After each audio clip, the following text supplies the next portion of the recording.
Hello everyone, welcome to another Fiha episode.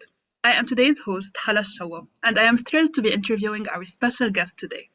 This young man is a man with a vision. At 21 years of age only, he is a well-established writer, public speaker, and service provider. He founded his consulting platform Lapirex, where seekers are guided to adopt the best methods for gaining reach and maximizing impact. In addition, he currently engages audiences and talks about various topics, ranging from how to deal with life challenges and the secrets to success. With nothing but joy and excitement, I welcome you, Mr. Ahmad Chammas, to our podcast. Thank you, Hala. I appreciate that kind introduction. I am humbled now. Actually, I want to start by asking you, how are you? Because, let's set it from the beginning as like how humans communicate, because that's the common question we ask each other. So, how are you today?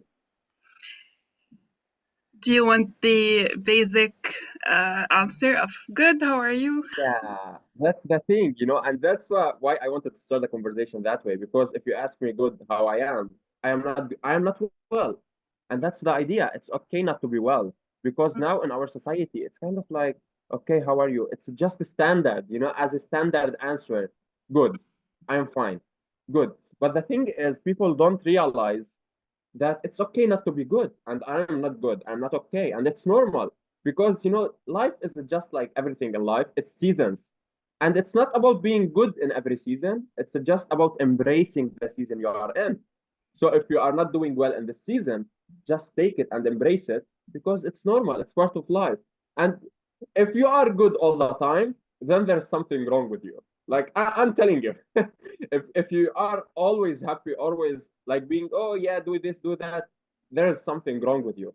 You are not allowing yourself maybe to feel or experience something else. And it's normal not to feel okay. It's normal not to feel good. But you know what's not normal? What's not normal is not to accept and own what you are feeling now. Like I don't advocate feelings mainly, but I believe us as a humans, it's not about being in the best image always. It's about embracing the current situations and taking advantage of it. So that's why I wanted to set up the things Wow. because addressing, I'm addressing this to the like young people like myself, like you, like everyone, even old people, like every human being experience this. And I'm not someone who say, okay, you can feel depressed, you can feel this, you can feel that. No, like I don't advocate feelings or emotions that much, but I believe in nature, in our human nature. And I believe that we have like ups and downs in life. And see that humans, people Mm. try to hide this. Like they are ashamed of feeling, I'm not feeling okay, just don't communicate with me on this one, or this is not a priority for me at this season of my life. I need to figure things out in a way or another. And it's good sometimes to retreat.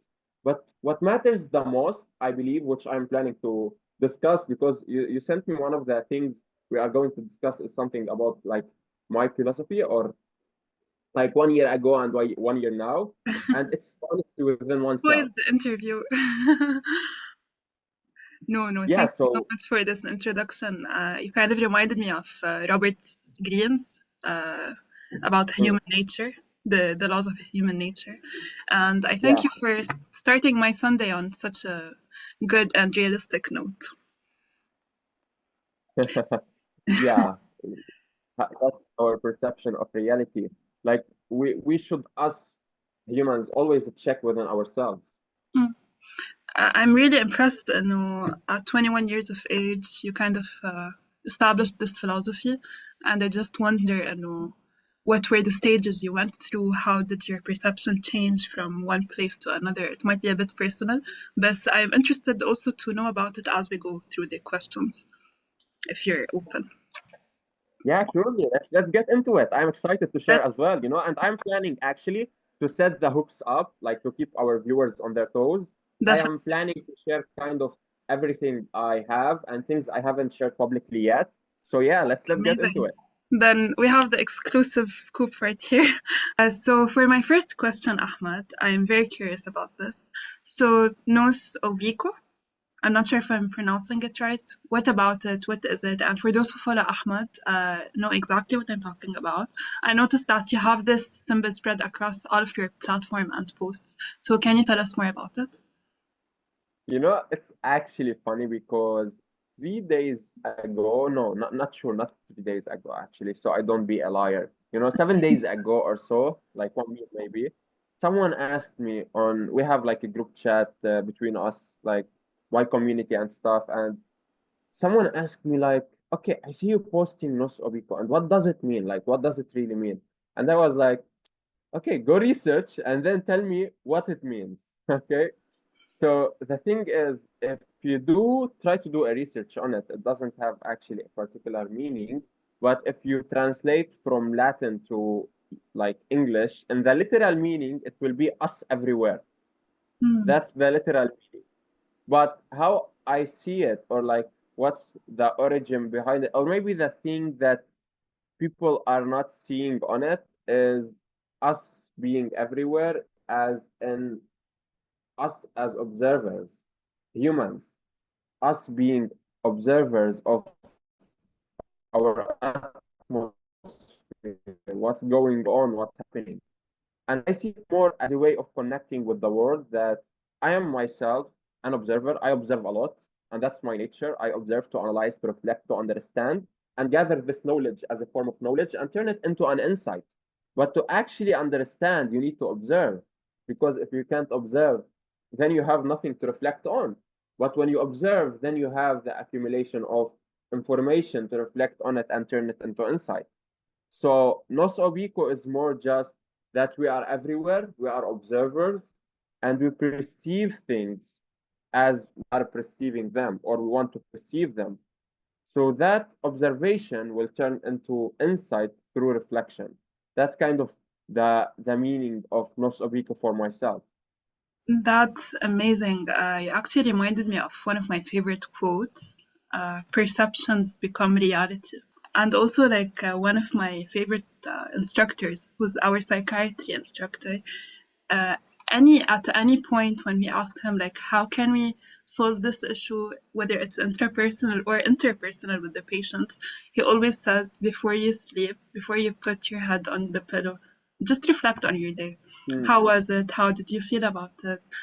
You might not be able to go back and change stuff, but just thinking yeah. how I could have improved it, or how would I want to be treated by another person, or stand up for myself, Mm, or anything for later purposes, it really changes a lot.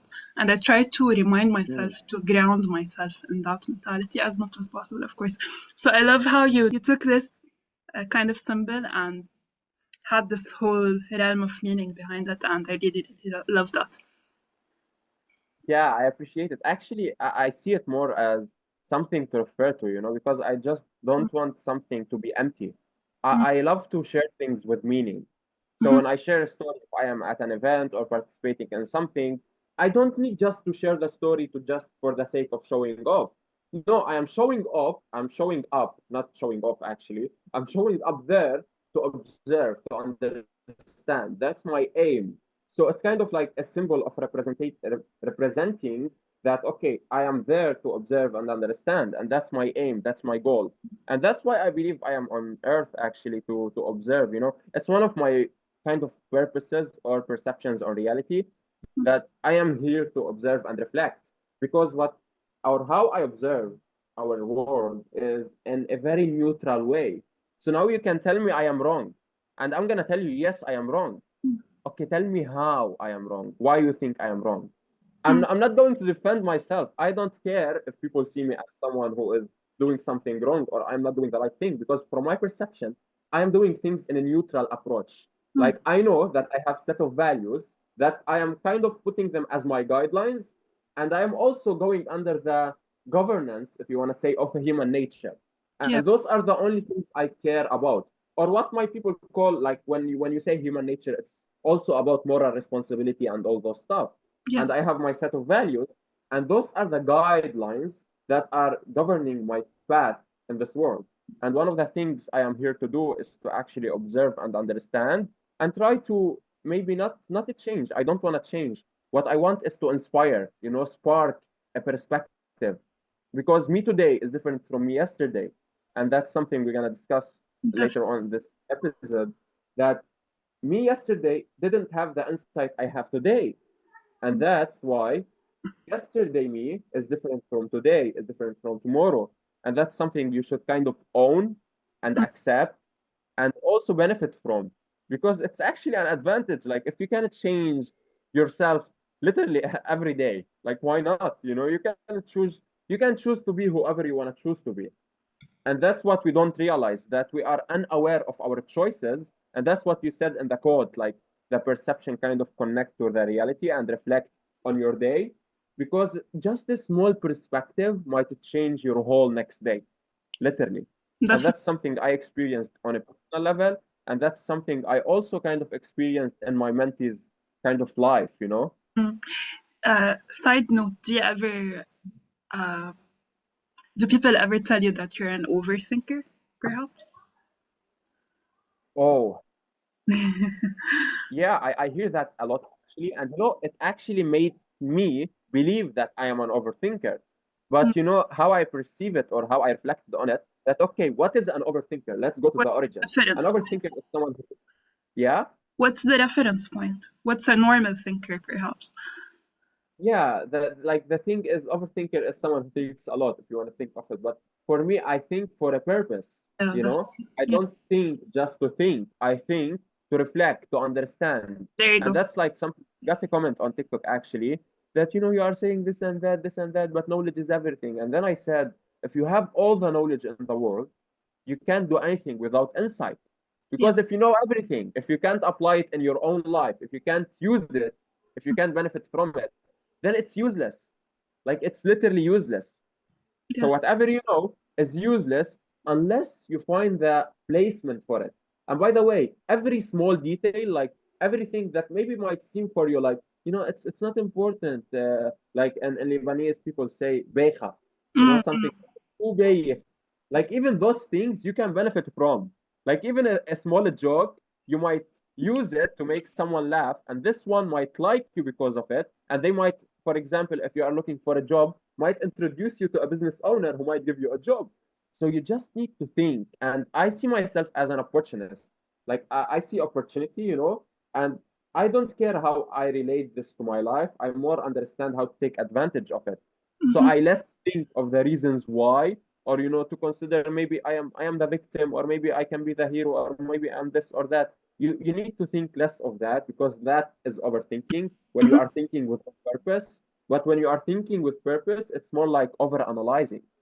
And that's the difference between over analyzing and overthinking. And for myself, I see myself as an over analyzer, even though sometimes I might be an overthinker. And who knows, I might do this mistake. And Yeah, it's not that much of a mistake, because if you are an overthinker, then you can't get yourself out of it and reject it. Because just like you are in the middle of the sea, when you reject the waves will overtake you. And you can't overtake your human nature. That's why you need to embrace it and own it. Okay, I am an overthinker. Okay, accept it. How can I benefit from being an overthinker? yeah. Oh, I can see possibilities. Okay, that's a good thing. Mm. But people kind of like shame themselves or taboo themselves on things that they should accept in order to benefit from, or in order to see them go. Because like, you know, the if you want to see it as the fear and excitement, or maybe the anxiety and excitement, okay? Mm. There's a very, very tight line between an anxiety and excitement. And when you accept an anxiety and change your perception on it, then it will become an excitement. And one of my mentees told me that I am afraid of being judged. She have like he is going to do a pitch and stuff, because as part of a challenge, I gave her a challenge to challenge herself, because that's what I do. I want people to grow through challenges. You can't grow through ease. Like you can't do it. It's not possible. You can't grow in familiarity because you are already familiar with everything. Like I am not Einstein. I didn't just create the nuclear bomb.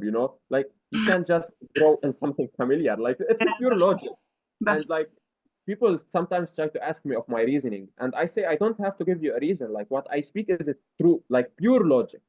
If you Mhm. just think and analyze without having your ego involved or your conditioned self, then you will see through my perception, because deep down inside you, you know what I am saying or what I am stating as a logic, pure logic, as observation, pure observation, not having anything doing with my emotions integrated in it. That's something you just know inside you. Like it's in your nature, it's embedded in you to know what is true and what is not. Like it's embedded in you. But because you forget what is not, what is right or what is not, and you kind of become conditioned by society, stop thinking and analyzing of what you have to think and analyze of, then you lose it. You lose yourself, you lose this connection with your human nature. So going back to the point that, okay, I gave her this challenge and she said, I am afraid that when I am giving the pitch, they might judge me, or maybe I might do mistakes, or maybe I don't know how to answer questions. And she said, like, anxious, anxious, anxious. And I told her, okay, why not you see it that way? Like, why not you say to yourself that, I am excited for them to ask me questions and for me to do mistakes. That way I can learn and maybe improve, That, So it's just a matter of perception. uh, on a personal level, I've definitely tried to implement this framework, and it really helps. And one thing you mentioned is the distinction between overanalysis and overthinking. I think people who overthink, if, Mm-hmm. as you said, we take advantage of that, they could kind of reach a level of science behind it. Because what is research at the end of the day? What is the scientific method? It's just a lot of input, which is perception in our case, that Mm-hmm. is uh, مجرد أو you don't have any bias as much as possible, which is the ego Yeah. in that case, in order Yeah. to finally have an output of true results and facts that you could implement later on.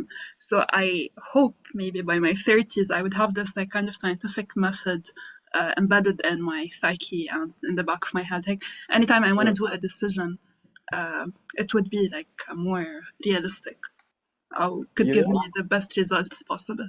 So I just yeah, feel like we don't judge science, but we judge overthinkers or people who actually take the time to think about stuff just because they're human beings and not because it's a computer talking. But they're mm, both systems at the end of the day. It's just a different way of presentation. yeah. So regarding what you have shared, it's important actually to highlight this point that you said, but hoping by the age of 30, I believe that the change is instant. Like, look, Mm. maybe today you can overthink in a way that you make good decisions, and tomorrow you might think in a way that you make bad decisions. What's the difference between today and tomorrow?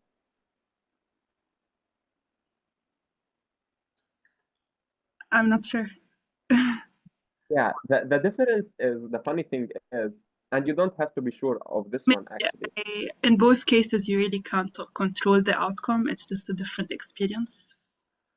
And Exactly. It's one of the things that you definitely always can control the outcome. Like no matter how much you try, the mm, only thing you can control is how you perceive things and how you kind of digest them into your day-to-day life to benefit from them.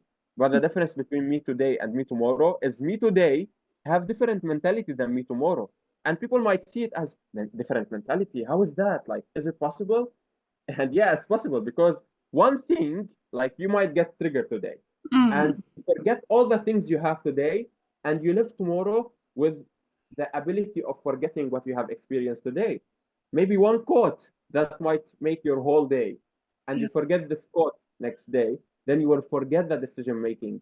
So I see it as more of us choosing, like when we kind of have this ability of perceiving life, of us choosing to not screw up as much as possible. And how we do that?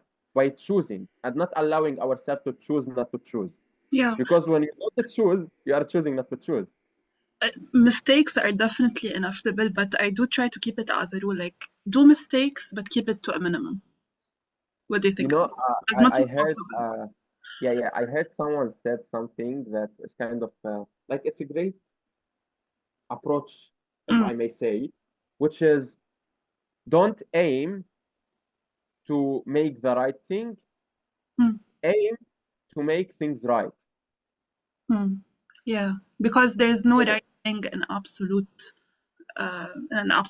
it's very absolutist point of view. But if you can work with the conditions around you and maybe Because the funny thing is, tailor it. Mm, yeah, the funny thing is, you today, perceive things as right will be different from you tomorrow perceiving things as right. Hmm. Because you today is different from you tomorrow. And you know, it might seem unrealistic, like it might seem very delusional, and it's okay. Like you can perceive it that way. But sometimes you have to state things in your life in a simplified way. Yeah. That way you can really have a simplified life. Hmm. Because whatever life you will choose is the life you will experience. And I'm not saying I'm always joyful, I'm always choosing to be the best, or no. Like sometimes I'm miserable, and who cares? That's the thing. But owning that you are miserable some days is getting yourself out of being miserable. Because when you stop owning that you are feeling miserable or feeling this or feeling that, then you are free of that control. Hmm. But if you are rejecting, if you are trying to reject that, no, I shouldn't feel miserable. Oh, I feel miserable. Oh, I wasted time. Oh, I wasted this. The more you reject your nature, the more it will control you and will just be a slave moved by the strings of nature. But when you actually accept and own and always seek to reflect and gain this insight, because it's always back to this point, reflecting and getting insight, because that's kind of the thing that will define you today, define you tomorrow, and you can choose to be whoever you want to be the next day. Yeah. And us humans stop doing things because we forget. That's why people say you have to have a habit or like a behavior. And I see everything, like even our voice, the voice we are having right now, is a just a learned behavior. Everything is a learned behavior.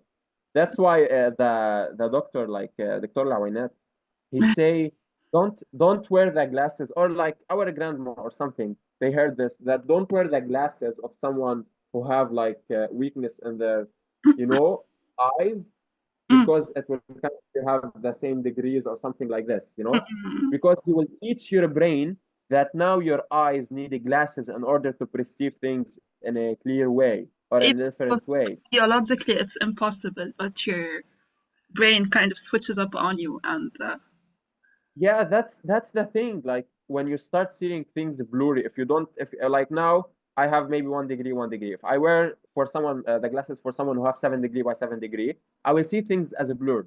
And that's kind of like I'm sending neurons from my eyes to my brain that okay, we must now see things different because we are not seeing anymore. We must adapt, yeah, and that's in our nature, in nature adaptation. again. Like Yeah, it's embedded in our nature to adapt. yeah, Like now we can throw a human in the desert, what he will start searching for. water probably. Why? Human nature. Adapting. Yeah, And that's in us. Like that's why I say that everything I speak is a just pure logic. I Like think. I'm not trying Uh, to. yeah. No, just to point out, you reminded me of a part of my life where I tried to resist human nature as much as possible, and I thought I was winning, but Hmm. it's backfired on me because, as you said, it's like something that you always go back to. The wisdom comes from trying to manage it rather Hmm. than rejecting it as a whole. Yeah, yeah, it will always backfire. Like Yeah. don't even try, you know. I You I can't I pass have a it. long story. Long You know, story. some Give it people, to us. yes, some people actually might see my way of perceiving life as an extreme way. You know, Hmm. I only believe in nature, like not in nature how people perceive it now. Like, I believe in nature. No, human nature. When I say nature, it's about human nature, the human nature, the essence, the essence God created in us, how we are structured. It's embedded in us as our nature to perceive things in a certain way, to understand things.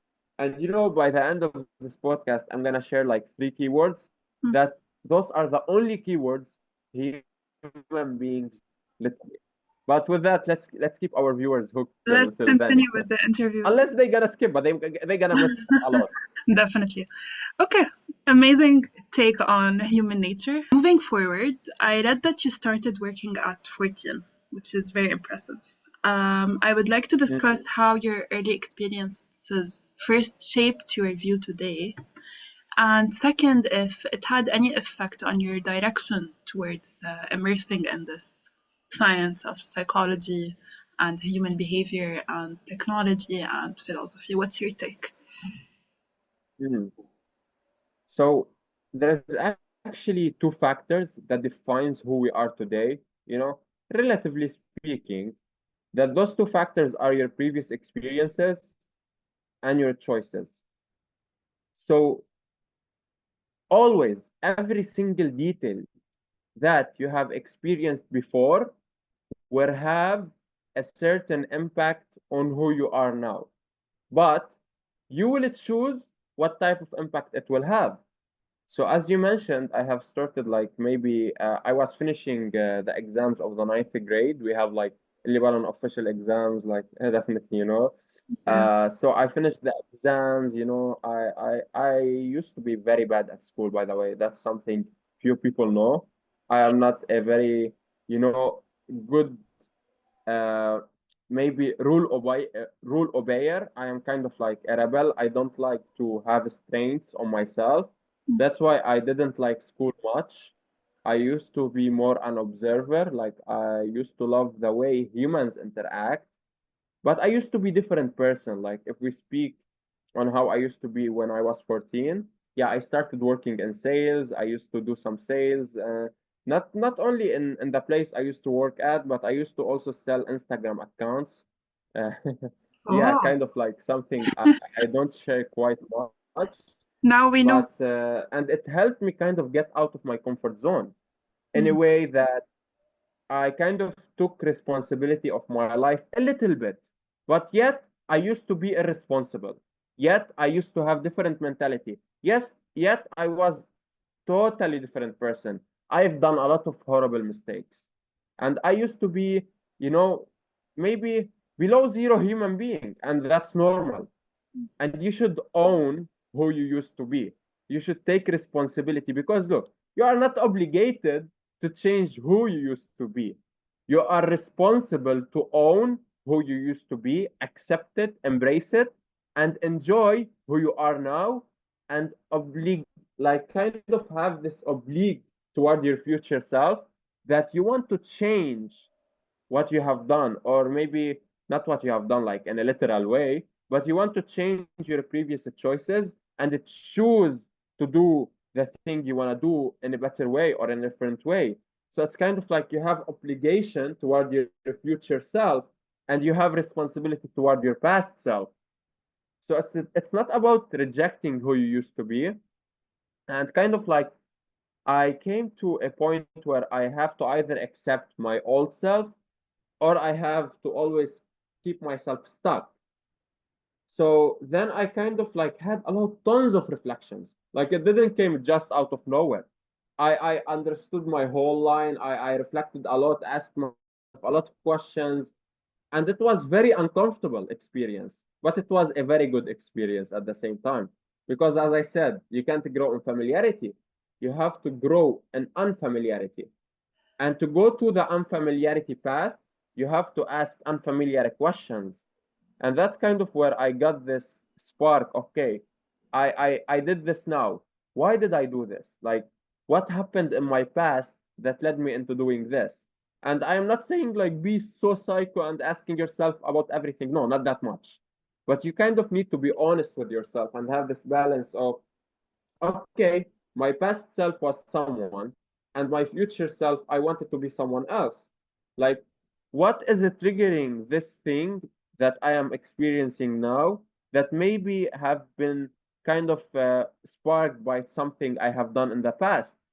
So, answering your question, yes, it did change a lot of things and shaped a lot of things that I am right now.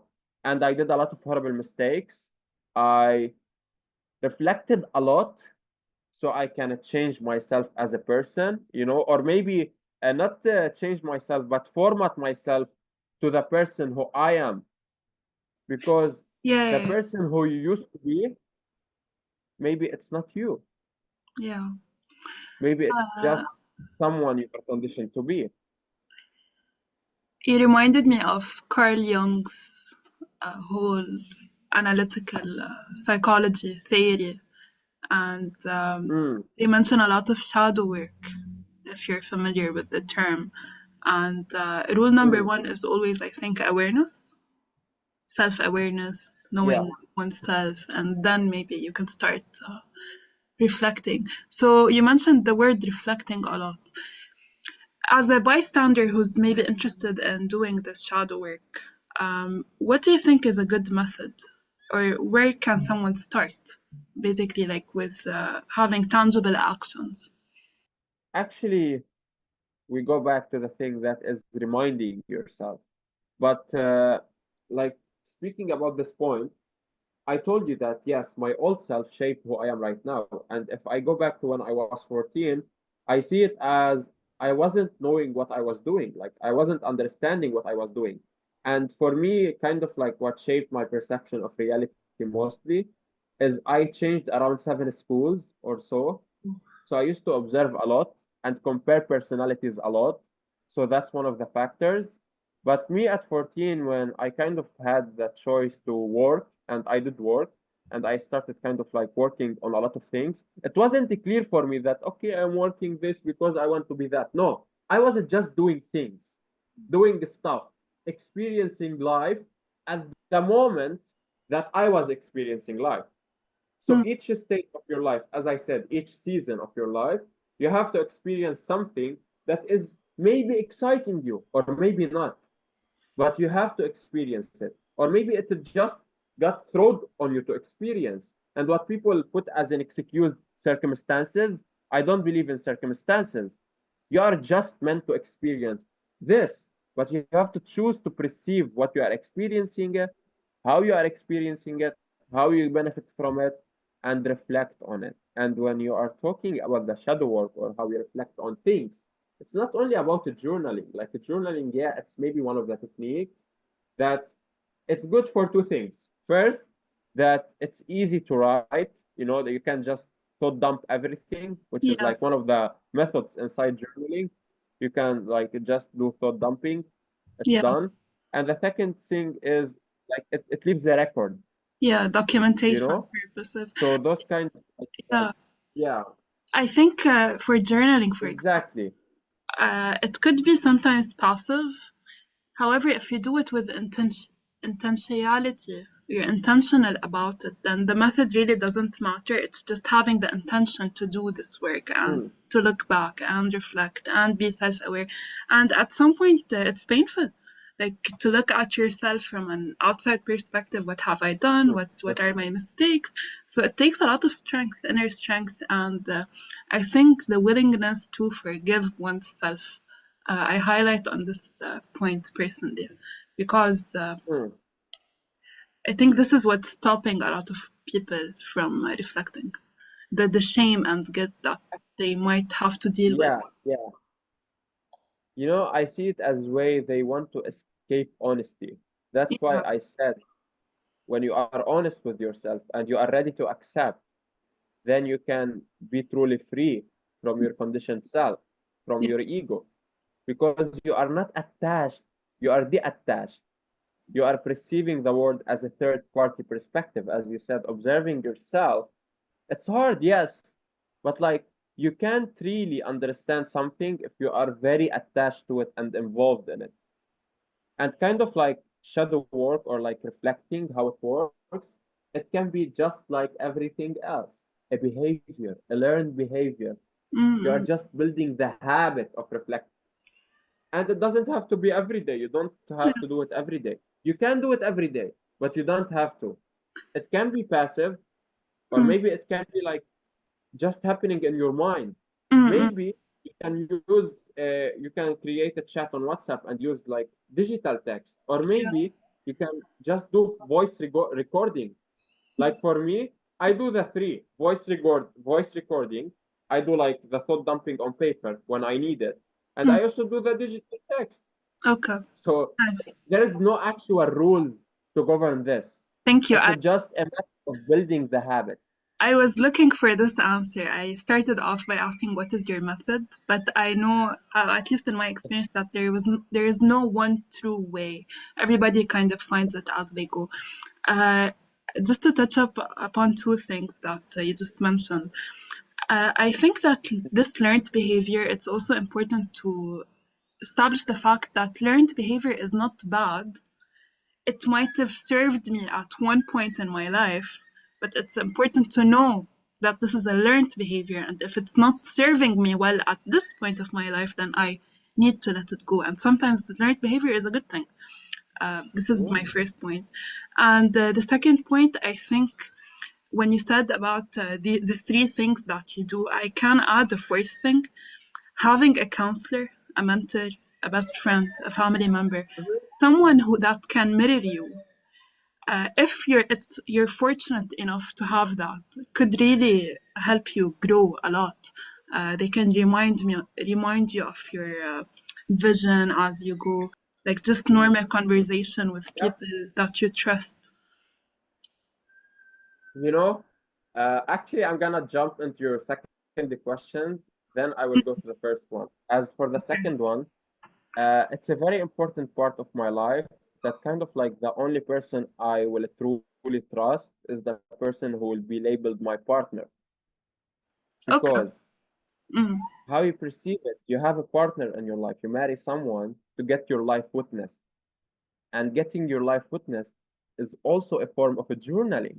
Yeah. Because you Yeah. have someone who knows a lot of things about you, and you might be in the moment Mm. kind of doing things and snapping your fingers, and you suddenly they share a different perspective. And Mm. the reason why they can do that is they have enough insight on you. But That. as your friend might not have insight, like full insight about yourself. I don't see it like, look, you can have friends, you can have everything, but I don't believe in this term of like, forever we're gonna do this, forever we have this, because unless there are two people who actually communicate, okay, Yes. when communication is in a play, then Yeah. the whole conversation will change. But how I observe it now, I see two friends that actually envy each other, two Mm. family members that actually envy each other, but they put on this mask. But when there's communication, there's honesty, even with your partner, by the way. Mm. But like for me, the best way of like sharing everything with someone is when you actually find a partner that you can trust. Yeah. And the only way you can find a partner that you can trust is through communicating. Definitely. With that being said, this brings me to my second question. What is the first thought that comes to your mind when I say the Mm. term communication? For such an abstract term, you have become a specialist in this skill. And what does communication mean to you? Yeah, so actually, how I perceive it, that communication is not only external, but it's also internal. Because when you actually communicate, you are communicating with yourself.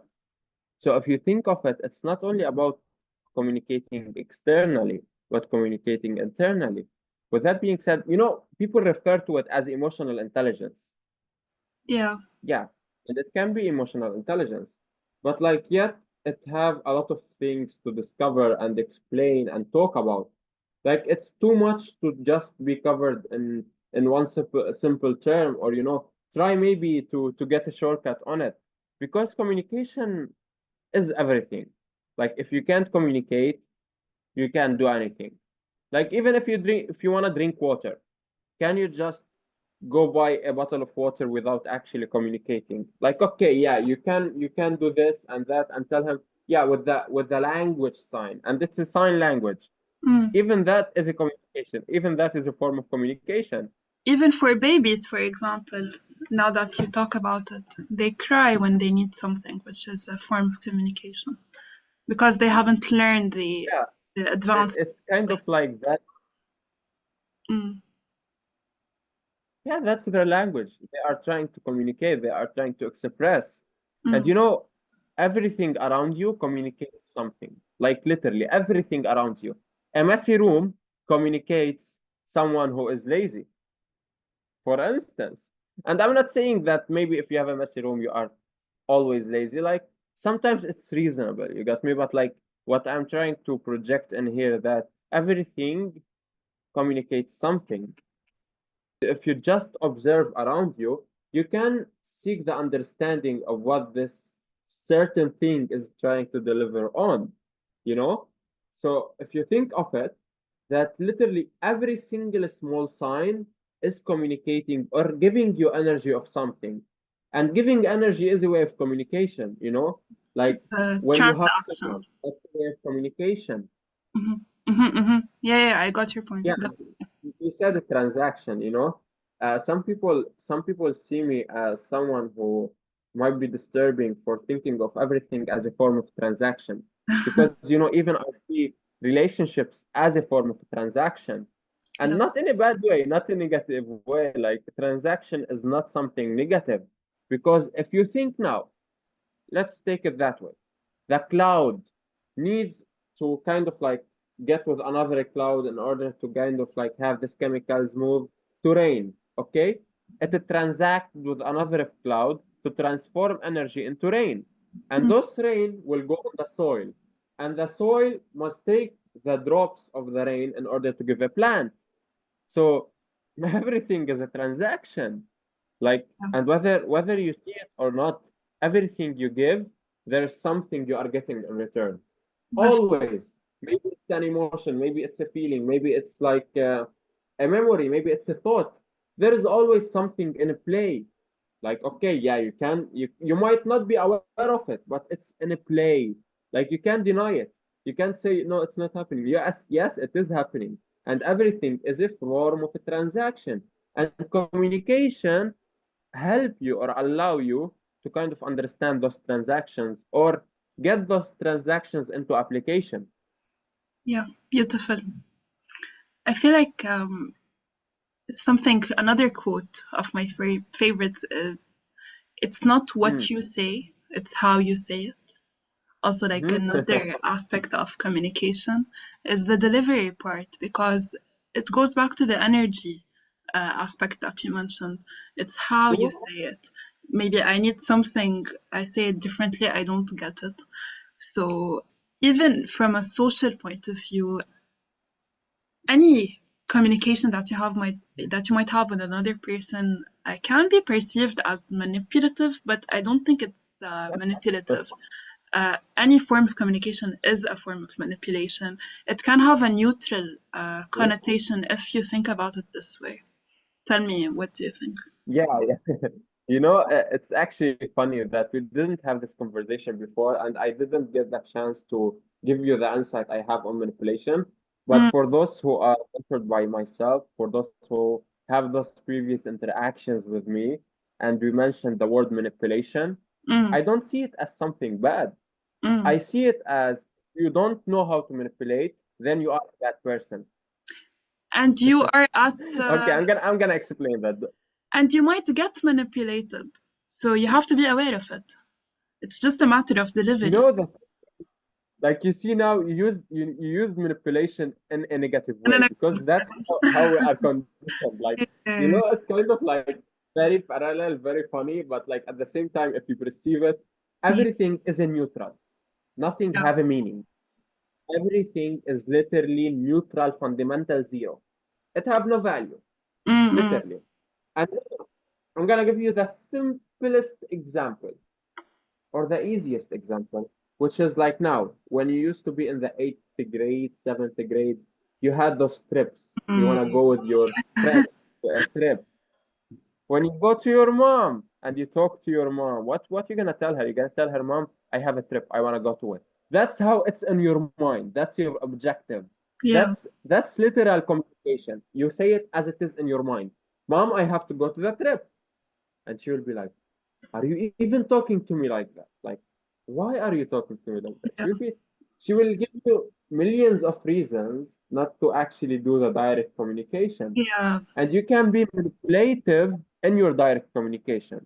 So yeah. it's more of understanding your mom Mm, and orienting the things from your mom mm, or from your mind's perception to your mom's perception and tailor or adapt those changes yeah, in a language that your mom will understand. So you are manipulating the energy.